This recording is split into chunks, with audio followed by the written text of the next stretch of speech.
کریم اما بعد فاعوذ باللہ من الشیطان الرجیم بسم اللہ الرحمن الرحیم وکونوا مع الصادقین۔ بھائیو، پچھلی مجلس میں عرض کیا تھا کہ اگر اللہ کا ذکر اس سے دل بیدار ہو جائے، دل زندہ ہو جائے اور آدمی کو ذکر کا مزاج پیدا ہو جائے، اس پر اللہ کیا عطا فرمائیں گے؟ تو ذکر اللہ پر اللہ رب العزت کی ذات نے اتنے انعامات عطا کیے ہیں کہ جتنے بھی اولیاء کرام کی کرامات ہیں تو ولی ذکر اللہ سے بنتا ہے۔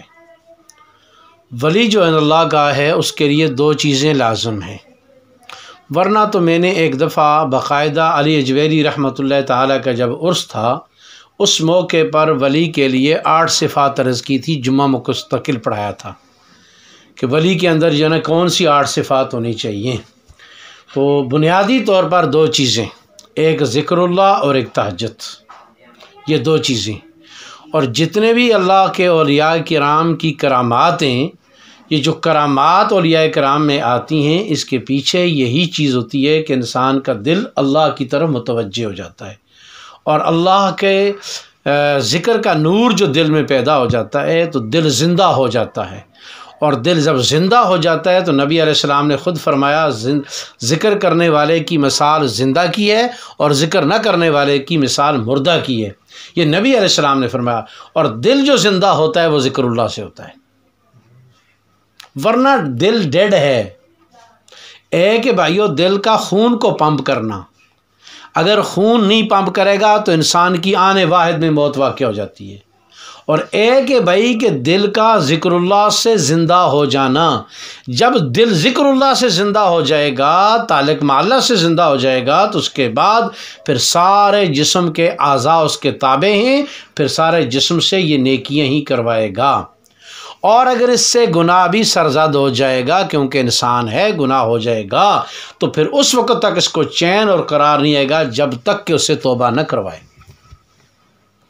مثلا حضرت معاذ اسلمی رضی اللہ تعالیٰ عنہ سے زنا کا گناہ سرزد ہو گیا، بڑا گناہ، واقعتاً بڑا گناہ، لیکن اس وقت تک چین نہیں آیا جب تک اپنے آپ کو پتھروں سے ماروا کے ہلاک نہیں کروا لیا، اپنے اوپر حد نہیں جاری کروا لی۔ گناہ ہوا، خود آ کے اقرار کیا، یا رسول اللہ پتہ بھی ہے کہ یہاں چھوٹ نہیں ہے، پتہ بھی ہے کہ اس کے نتیجے میں مجھے کیا ہوگا، سارے زمانے میں میری بدنامی ہوگی، سب برداشت ہے، لیکن قیامت کے دن اللہ کا ناراضگی برداشت نہیں ہے، لہٰذا ان کے سامنے قیامت کے حالات تھے۔ اور ایک عورت کے جس سے ایک اور عورت سے بھی گناہ سرزد ہوا، تو اس عورت نے خود اپنے آپ کو پیش کیا، نبی علیہ السلام نے اس کو ٹالنے کی کوشش کی، فرمایا نہیں۔ پھر نبی علیہ السلام نے فرمایا تیرے پیٹ میں ابھی بچہ ہے، 9 ماہ کے بعد آنا، اور 9 ماہ کے بعد آئی۔ پھر نبی علیہ السلام نے فرمایا یہ بھائی بچہ دودھ پیتا ہے، 2 سال کے بعد آنا، پھر وہ 2 سال کے بعد آئی۔ کتنا عرصہ گزر گیا؟ کل 3 سال۔ 3 سال بھی وہ چین سے نہیں بیٹھی، اور 3 سال کے بعد بھی آ کر اس نے اپنے آپ کو کیا کہا کہ یا رسول اللہ میرے اوپر حد جاری کرو۔ 1 سال حمل والا، 2 سال دودھ والے، اس کے بعد بھی آ کر اس نے اپنے آپ کو پیش کیا ہے۔ ہم تو مسجد میں بیٹھتے ہیں تو شاید تھوڑا بہت دل نرم ہوتا ہے، دروازے تک جاتے ہیں تو کیفیت ختم ہو جاتی ہے، اور ان کی یہ کیفیت جو اللہ کے ڈر اور خوف کی 3 سالوں کے اندر بھی ختم نہیں ہوئی، کیونکہ ان کا دل زندہ تھا۔ اب اس کے بعد اس نے اپنے آپ کو نبی علیہ السلام اس پر حد جاری کی۔ اس کے بعد خالد بن ولید رضی اللہ تعالیٰ نے کوئی بات اس عورت کے بارے میں کہہ دی، تو صحابہ نے آ کر نبی علیہ السلام کو بتایا کہ حضرت خالد نے یوں کہا ہے اس عورت کو۔ نبی علیہ السلام نے انہیں بلا کے فرمایا خالد اس کی توبہ اگر پورے مدینے والوں پہ تقسیم کر جاتی، سب کے لیے کافی ہو جاتی۔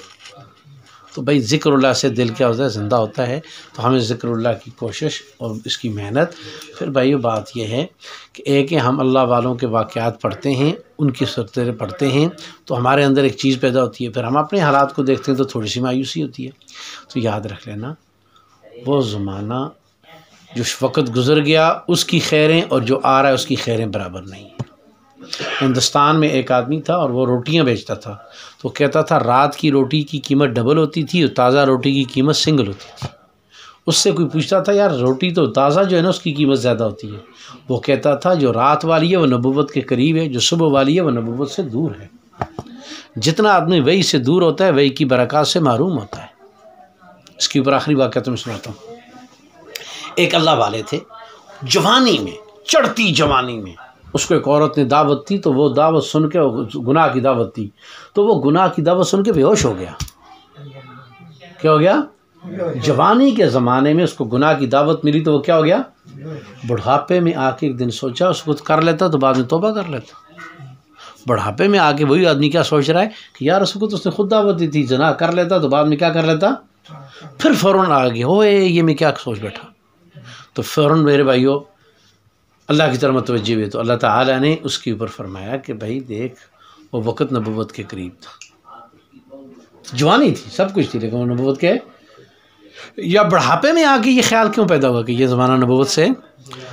اس یہ بھائیو یہ زمانے کا بھی فرق ہے، وقت کا بھی فرق ہے. ہم دوسری بات ہے ہم لگنے کے مکلف ہیں، لگے رہیں گے، اللہ قیامت میں ان سے اٹھا دے گا. ٹھیک ہے نا بھائی؟